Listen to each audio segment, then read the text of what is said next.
If you're a fan of Prince Harry and Meghan Markle's epic love story, then you're probably obsessed with Harry and Meghan, a royal romance. But even though the Lifetime movie is based on the real Duke and Duchess of Sussex, it's not exactly a biopic. Here's what the film got wrong. In Lifetime's Harry and Meghan, a royal romance, when Prince Harry arrives to meet Meghan Markle on their blind date, he's extremely late. Meghan ribs him for not being on time and jokingly shows him how to use his watch. I'm gonna actually need you to hold off on the compliments until you have apologized for being 40 minutes late. While it's technically possible that the real prince could have shown up late to the couple's first date, it's highly unlikely. Royal biographer Andrew Morton detailed in his book, Meghan, a Hollywood Princess, as they say in the movies, they had each other at hello. Meghan was immediately sensitive to Harry, aware that this was a man who, beneath the banter and the surface chatter, was looking for a safe harbor. They were mesmerized by one another. Harry enthralled by her beauty, sophistication, and perceptiveness. She understood him as a man, not a title. Basically, there's no indication that their real date got off to a rocky start. In the first 10 minutes of Harry and Meghan, a royal romance, Meghan is depicted as a hardworking actress, and Harry is portrayed as a party boy. It is true that Harry had a reputation for partying during his bachelor years. For instance, biography.com revealed, in 2012, when he was photographed gallivanting naked in Las Vegas after a rollicking game of strip billiards with friends, needless to say, the royal family was highly unamused, and the prince apologized for his actions. But Harry's party boy days were long behind him by the time he met Meghan in 2016. Harry reportedly transformed himself after joining the military and serving 2 tours in Afghanistan. In 2014, he became a staff officer in London and began aligning himself with charities. By the time Harry was set up on a blind date with Meghan, he was no longer a party animal, but a charitable and responsible member of the royal family. When the movie's Prince Harry tells Prince William and Kate Middleton all about Meghan Markle in Harry and Meghan, a royal romance, Kate reminds her brother-in-law of the American socialite whose marriage to King Edward VII led to his abdication as king. She's American, she's divorced, her mum is black. She makes Wallace Simpson look like Dame Judi Dench. Kate explains all of the backlash she and William received because of the prince's decision to marry a so-called commoner. However, there's no evidence that this conversation or any other like it actually happened. We don't know what conversations took place behind closed doors, of course, but Kate has always been publicly supportive of the couple. When asked about Harry and Meghan's engagement back in November 2017, Kate told the Associated Press, "William and I are absolutely thrilled. It's such exciting news. It's a really happy time for any couple, and we wish them all the best and hope they enjoy this happy moment." According to Harry and Meghan, a royal romance, Meghan Markle attempted to break up with Prince Harry via FaceTime, only to have him show up on the Suits set where she was working. In the movie, Meghan views her Botswana trip with Harry as a fling because they live so far apart. According to Hello magazine, the real Harry did end up visiting Meghan on set before their relationship went public, but it wasn't because they were close to breaking up. Later in the movie, Meghan breaks up with Harry after he issues a statement about their relationship. In true Lifetime fashion, she runs to his plane to stop him from leaving, and they, of course, get back together. This dramatic made-for-TV moment appears to have no truth to it, though, and there's no record of Harry and Meghan ever breaking up in real life. You might think Prince Harry's time in Toronto and those Halloween party scenes were totally fabricated on Harry and Meghan, a royal romance, but apparently they weren't. Royal expert Omid Scobie told Good Morning America, "It was definitely a cloak and dagger visit. Harry had been planning this for some time and made sure it was done totally undercover, arriving at the airport with one security guard and going straight to her apartment. He got to meet her friends, spend time at her house, bond with her dogs. It was just like a couple hanging out at home." Despite the fact that Toronto's The Star revealed that the two attended a Halloween party together, there's sadly no proof that Meghan rocked a Hillary Clinton mask or that Harry was spotted in that embarrassing frog costume.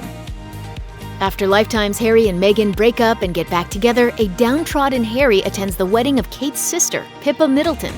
In an exchange between Harry and Kate, the prince explains, "Meghan took a red-eye from Toronto so she could be my date to this wedding. Suddenly, she was benched." In the movie, Kate responds, "It's no ring, no bring. That's all." In reality, Meghan wasn't suddenly barred from attending the wedding. She just simply wasn't invited to Pippa's wedding ceremony from the get-go. However, Meghan was invited to attend the evening reception with Harry, and that's exactly what she did. We wish this part weren't real, but the blackamoor brooch does exist. BBC News reported that many view blackamoor figures, which were popular in the 1800s and 1900s, as racist. As Harry explained in Harry and Meghan, A Royal Romance, it is a symbol of European imperialist domination in Africa. Unlike what took place in the Lifetime movie, a blackamoor brooch wasn't worn to Pippa Middleton's wedding, and it wasn't worn by anyone called Lady Victoria because she's just a fictional character. However, in late 2017, Princess Michael of Kent was photographed wearing a blackamoor brooch ahead of a visit to Buckingham Palace. Although wearing the brooch would have been seen as inappropriate no matter when it was worn, the princess donned it to attend a Christmas banquet where she would be meeting Harry's then-fiancée, Meghan. As such, many thought it was worn as a personal affront. Princess Michael of Kent's spokesperson insisted, "The brooch was a gift and has been worn many times before."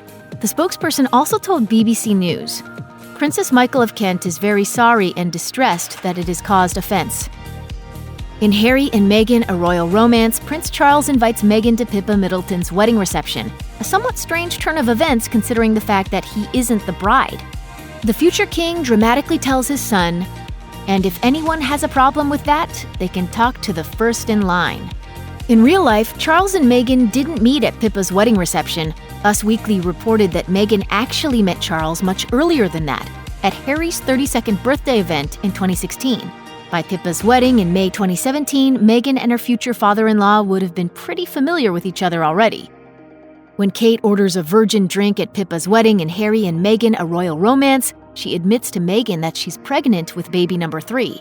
She confesses that her ladies-in-waiting don't even know yet, which makes Meghan among the first to be informed of the pregnancy. The scene worked well in the Lifetime movie, but it would have been physically impossible in real life. Pippa's wedding took place on May 20th, 2017. Kate's third child, Prince Louis, was born on April 23rd, 2018. Even if Kate became pregnant on the day of her sister's wedding, that would have made her over 11 months pregnant by the time Louis was born. Had she waited a month to break the news to her future sister-in-law, that would have made for a year-long pregnancy. Either Kate is superhuman or this scene didn't actually take place in real life. We're going with the latter. I think it's really impressive. Lions play a bigger role in Lifetime's Harry and Meghan, A Royal Romance than you probably would have expected. In the film, Harry's first experience with a lion is in Africa after the death of his mother, Princess Diana. Harry really did go to Africa at that time. The prince told Town & Country in 2017, "I first came in 1997, straight after my mum died. My dad told my brother and me to pack our bags. We were going to Africa to get away from it all." Among the many things Harry told the publication about his love for the continent, he revealed, "This is where I feel more like myself than anywhere else in the world." However, Harry never mentioned preventing his father from shooting a lion like he does in the film. This more than likely would have come up in his interview with Town & Country as he helped replace 2 lions' tracking collars during his time with the interviewer. In the film, Harry believes lions embody his mother's spirit, but there's no evidence to support that Harry actually feels this way in real life. You're not going to start quoting Lion King again, are you? In a bit of a throwaway conversation in Lifetime's Harry and Meghan, A Royal Romance, Meghan tells Harry that their trip to Botswana has so far been better than the Jungle Cruise at Disneyland. Harry reveals to Meghan that he went to Disneyland when he was 8 years old and that it was his mother's idea to take him and William there. "I rode Splash Mountain like 14 times. While Harry did in fact ride Splash Mountain, the movie's conversation is adapted nearly word for word from an interview Harry gave to Good Morning America.